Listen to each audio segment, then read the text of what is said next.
ആകാശവാണി.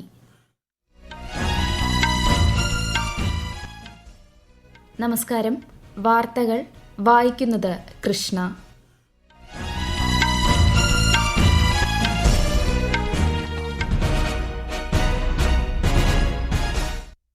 പ്രധാന വാർത്തകൾ. രാഷ്ട്രപതിയുടെ അഭിസംബോധനയിന്മേലുള്ള നന്ദി പ്രമേയ ചർച്ചയ്ക്ക് പ്രധാനമന്ത്രി നരേന്ദ്രമോദി ഇന്ന് ലോക്സഭയിൽ മറുപടി പറയും. പുതിയ ക്രിമിനൽ നിയമങ്ങൾ പ്രാബല്യത്തിൽ വന്നതോടെ എഫ്ഐആർ മുതൽ സുപ്രീം കോടതിയുടെ അന്തിമ തീർപ്പ് വരെയുള്ള നീതി നിർവഹണം 3 വർഷത്തിനുള്ളിൽ പൂർത്തിയാക്കാനാകുമെന്ന് കേന്ദ്ര ആഭ്യന്തരമന്ത്രി അമിത്ഷാ. 15ാം കേരള നിയമസഭയുടെ 11ാം സമ്മേളനത്തിൽ ധനാഭ്യർത്ഥനകളിന്മേലുള്ള ചർച്ച ഇന്നും തുടരും. നാഷണൽ ടെസ്റ്റിംഗ് ഏജൻസിയുടെ പ്രവർത്തനങ്ങളിൽ വരുത്തേണ്ട മാറ്റങ്ങളും നിർദ്ദേശങ്ങളും സംബന്ധിച്ച് പൊതുജനാഭിപ്രായം തേടി കേന്ദ്ര സർക്കാർ. കേരളത്തിൽ ഇന്നും പരക്കെ മഴയ്ക്ക് സാധ്യതയെന്ന് കാലാവസ്ഥാ വകുപ്പ്. 6 ജില്ലകളിൽ മഞ്ഞ ജാഗ്രത. ഇന്ത്യ സിംബാബ്വെ T20 ക്രിക്കറ്റ് പരമ്പരയ്ക്ക് ശനിയാഴ്ച ഹരാരെയിൽ തുടക്കമാകും. വാർത്തകൾ വിശദമായി. രാഷ്ട്രപതിയുടെ അഭിസംബോധനയിന്മേലുള്ള നന്ദി പ്രമേയ ചർച്ചകൾ പാർലമെന്റിന്റെ ഇരുസഭകളിലും ഇന്നും തുടരും. പ്രതിപക്ഷ ആരോപണങ്ങൾക്ക് പ്രധാനമന്ത്രി നരേന്ദ്രമോദി ലോക്സഭയിൽ ഇന്ന് മറുപടി പറയും. ഇന്നലെ ലോക്സഭയിലും രാജ്യസഭയിലും ചർച്ചകൾ നടന്നിരുന്നു. നീറ്റ് വിഷയം ഉയർത്തിയുള്ള രൂക്ഷമായ പ്രതിപക്ഷ പ്രതിഷേധത്തിനും പാർലമെന്റ് ഇന്നലെ വേദിയായി. T20 ക്രിക്കറ്റ് കിരീടം നേടിയ ഇന്ത്യൻ ടീമിനെ പാർലമെന്റിന്റെ ഇരുസഭകളും അഭിനന്ദിച്ചു. വിശദാംശങ്ങളിലേക്ക്.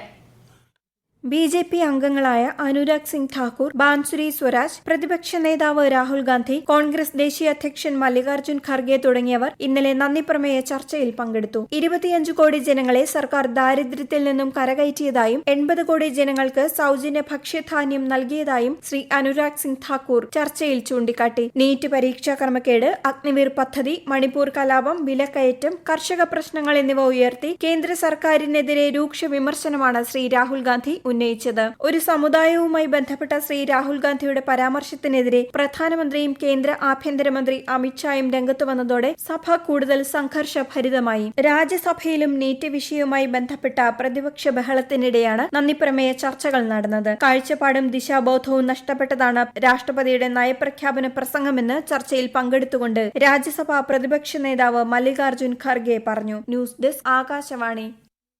നാഷണൽ ടെസ്റ്റിംഗ് ഏജൻസിയുടെ പ്രവർത്തനങ്ങളിൽ വരുത്തേണ്ട മാറ്റങ്ങളും നിർദ്ദേശങ്ങളും സംബന്ധിച്ച് പൊതുജനാഭിപ്രായം തേടി കേന്ദ്ര സർക്കാർ.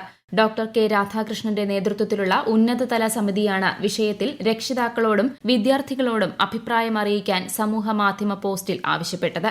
പരീക്ഷാ നടത്തിപ്പ്, സുരക്ഷ, NTA പ്രവർത്തനം എന്നിവയിൽ വരുത്തേണ്ട മാറ്റങ്ങൾ പൊതുജനങ്ങൾക്ക് ഈ മാസം 7 വരെ അറിയിക്കാം.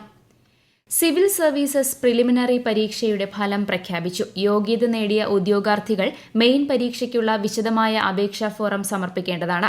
മാർക്ക്, കട്ട് ഓഫ് മാർക്ക്, ഉത്തരസൂചിക എന്നിവ പരീക്ഷയുടെ മുഴുവൻ നടപടിക്രമങ്ങളും അവസാനിച്ചതിന് ശേഷം വെബ്സൈറ്റിൽ അപ്ലോഡ് ചെയ്യുമെന്ന് UPSC അറിയിച്ചു. ഗ്ലോബൽ ഇന്ത്യ AI ഉച്ചകോടിക്ക് നാളെ ന്യൂഡൽഹിയിൽ തുടക്കമാകും. കേന്ദ്ര ഇലക്ട്രോണിക്സ് IT മന്ത്രാലയമാണ് 2 ദിവസത്തെ AI സമ്മേളനം സംഘടിപ്പിക്കുന്നത്. കേന്ദ്രമന്ത്രി അശ്വനി വൈഷ്ണവ്, സഹമന്ത്രി ജിതിൻ പ്രസാദ തുടങ്ങിയ പ്രമുഖർ സംബന്ധിക്കും. വിവര കൈമാറ്റം, AI സാങ്കേതികവിദ്യയിലെ വളർച്ചയിൽ ഇന്ത്യയുടെ പ്രതിബദ്ധത തുടങ്ങിയവയാണ് പ്രധാന ചർച്ചാ വിഷയം. ആപ്ലിക്കേഷൻ ഡെവലപ്മെന്റ്, സ്റ്റാർട്ടപ്പ് ഫിനാൻസിംഗ്, സുരക്ഷിത AI തുടങ്ങിയ മേഖലകൾക്ക് ഉച്ചകോടിയിൽ ഊന്നൽ നൽകും. രാജ്യത്ത് ഇന്നലെ മുതൽ പ്രാബല്യത്തിൽ വന്ന പുതിയ ക്രിമിനൽ നിയമങ്ങൾ കേന്ദ്രീകൃതവും നീതി അധിഷ്ഠിതവുമെന്ന് കേന്ദ്ര ആഭ്യന്തരമന്ത്രി അമിത്ഷാ. പുതിയ നിയമങ്ങൾ വേഗത്തിലുള്ള വിചാരണയ്ക്കും ചടുലമായ നീതി നിർവഹണത്തിനും മുൻഗണന നൽകുന്നതായി അദ്ദേഹം വ്യക്തമാക്കി. ഒരു report.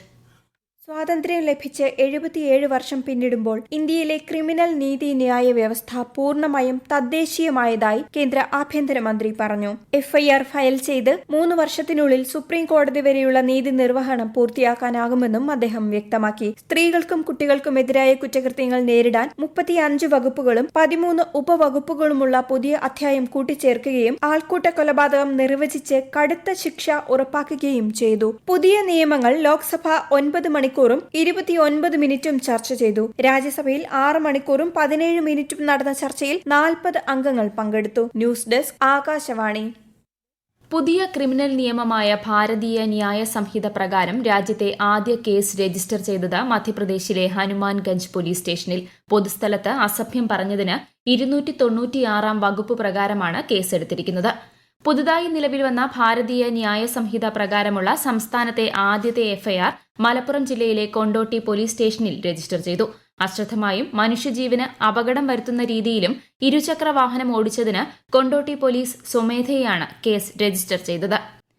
Indonesia NFDC film festival മുംബൈയിലെ നാഷണൽ മ്യൂസിയം ഓഫ് ഇന്ത്യൻ സിനിമയിൽ ആരംഭിച്ചു.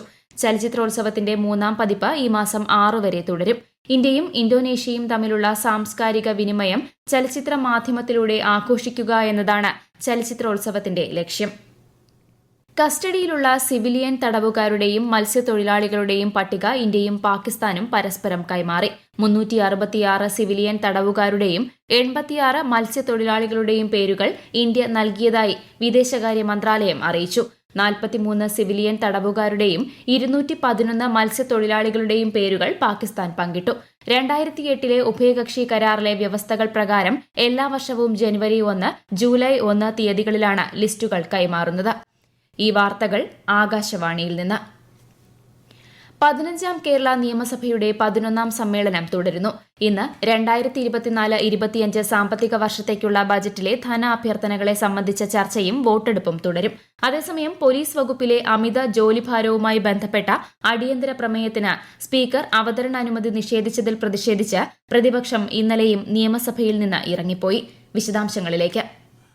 ഔദ്യോഗിക ജീവിതത്തിലെ സമ്മർദ്ദം നിമിത്തം പോലീസ് ഉദ്യോഗസ്ഥർ ജീവനൊടുക്കുന്ന സാഹചര്യം സഭ നിർത്തിവെച്ച് ചർച്ച ചെയ്യണമെന്നാവശ്യപ്പെട്ട് PC വിഷ്ണുനാഥാണ് അടിയന്തര പ്രമേയ നോട്ടീസ് നൽകിയത്. എന്നാൽ പോലീസുകാരുടെ മാനസിക സംഘർഷം കുറയ്ക്കുന്നതിന് വിവിധ പ്രവർത്തനങ്ങൾ നടത്തിവരുന്നതായി മുഖ്യമന്ത്രി മറുപടി നൽകിയതോടെ സ്പീക്കർ അടിയന്തര പ്രമേയത്തിന് അവതരണാനുമതി നിഷേധിച്ചു. പരുത്തിയുടെ വിലക്കയറ്റം കൈത്തറി മേഖലയെ സാരമായി ബാധിച്ചിട്ടുണ്ടെന്ന് മന്ത്രി P. രാജീവ് നിയമസഭയെ അറിയിച്ചു. പ്രാഥമിക സഹകരണ സംഘങ്ങളുടെ ധനവിനിയോഗത്തിനായി പ്രത്യേക മൊബൈൽ ആപ്ലിക്കേഷനും 500ഓളം ATM കൌണ്ടറുകളും സ്ഥാപിക്കുന്ന നടപടി പുരോഗമിക്കുകയാണെന്ന് മന്ത്രി VN വാസവൻ സഭയെ അറിയിച്ചു. 2024-25 സാമ്പത്തിക വർഷത്തേക്കുള്ള ബജറ്റ് ധനാഭ്യർത്ഥന ചർച്ചയിൽ പങ്കെടുത്ത് ഭരണ പ്രതിപക്ഷ നിരയിൽ നിന്ന് 17 അംഗങ്ങൾ സംസാരിച്ചു. News desk Akashvani.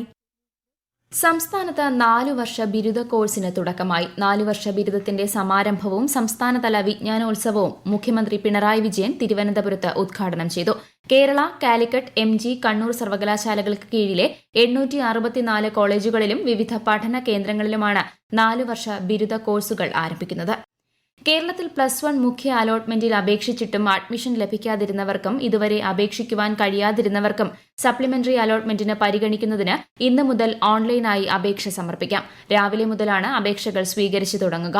സപ്ലിമെന്ററി അലോട്ട്മെന്റിനായുള്ള വേക്കൻസിയും മറ്റ് വിവരങ്ങളും ഇന്ന് hscap.kerala.gov.in എന്ന വെബ്സൈറ്റിൽ പ്രസിദ്ധീകരിക്കും. കേരളത്തിൽ ഇന്നും പരക്കെ മഴയ്ക്ക് സാധ്യതയുണ്ടെന്ന് കാലാവസ്ഥാ വകുപ്പ് അറിയിച്ചു. ചിലയിടങ്ങളിൽ ശക്തമായ മഴയ്ക്കും സാധ്യതയുണ്ട്. തിരുവനന്തപുരം, കൊല്ലം, ആലപ്പുഴ, കോഴിക്കോട്, കണ്ണൂർ, കാസർഗോഡ് ജില്ലകളിൽ മഞ്ഞ ജാഗ്രത പ്രഖ്യാപിച്ചു. കേരള തീരത്ത് ഉയർന്ന തിരമാലയ്ക്കും സാധ്യതയുള്ളതിനാൽ മത്സ്യബന്ധനം വിലക്കിയിട്ടുണ്ട്. ഇന്ത്യയും സിംബാബ്വേയും തമ്മിലുള്ള 2020 ക്രിക്കറ്റ് പരമ്പരയ്ക്ക് ശനിയാഴ്ച ഹരാരെയിൽ തുടക്കമാകും. 5 മത്സരങ്ങളുള്ള പരമ്പരയിലേക്ക് സിംബാബ്വെ 17-അംഗ ടീമിനെ പ്രഖ്യാപിച്ചു. ടീമിനെ സിക്കന്ദർ റാസ നയിക്കും. അതേസമയം 15-അംഗ ഇന്ത്യൻ സംഘത്തെ നേരത്തെ പ്രഖ്യാപിച്ചിരുന്നു.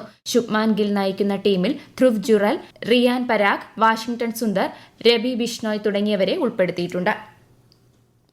വിംബിൾഡൺ പുരുഷ സിംഗിൾസിൽ ജർമ്മനിയുടെ യാനിക് ഹാൻഫ്മാനെ പരാജയപ്പെടുത്തി ടോപ്പ് സീഡായ ഇറ്റാലിയൻ താരം യാനിക് സിന്നർ. ഇന്ത്യയുടെ സുമിത് നാഗൽ സെർബിയൻ താരം മിയോമിർ കെക്മാനോവിച്ചിനോട് പരാജയപ്പെട്ടിരുന്നു. വനിതാ സിംഗിൾസിൽ അമേരിക്കയുടെ കോക്കോ ഗോഫും ഗ്രീസിന്റെ മരിയ സക്കറിയയും 2ാം റൌണ്ടിലേക്ക് കടന്നു. ഇസ്രായേലും പലസ്തീനും തമ്മിലുള്ള സംഘർഷത്തിനിടെ അറസ്റ്റിലായ 50 പലസ്തീൻ തടവുകാരെ ഇസ്രായേൽ മോചിപ്പിച്ചു. ഗസയിലെ അൽഷിഫ ഹോസ്പിറ്റൽ മേധാവി മുഹമ്മദ് അബു സെൽമിയയും മോചിതരായവരിൽ ഉൾപ്പെടുന്നു. പ്രധാന വാർത്തകൾ വീണ്ടും. രാഷ്ട്രപതിയുടെ അഭിസംബോധനയിന്മേലുള്ള നന്ദി പ്രമേയ ചർച്ചയ്ക്ക് പ്രധാനമന്ത്രി നരേന്ദ്രമോദി ഇന്ന് ലോക്സഭയിൽ മറുപടി പറയും.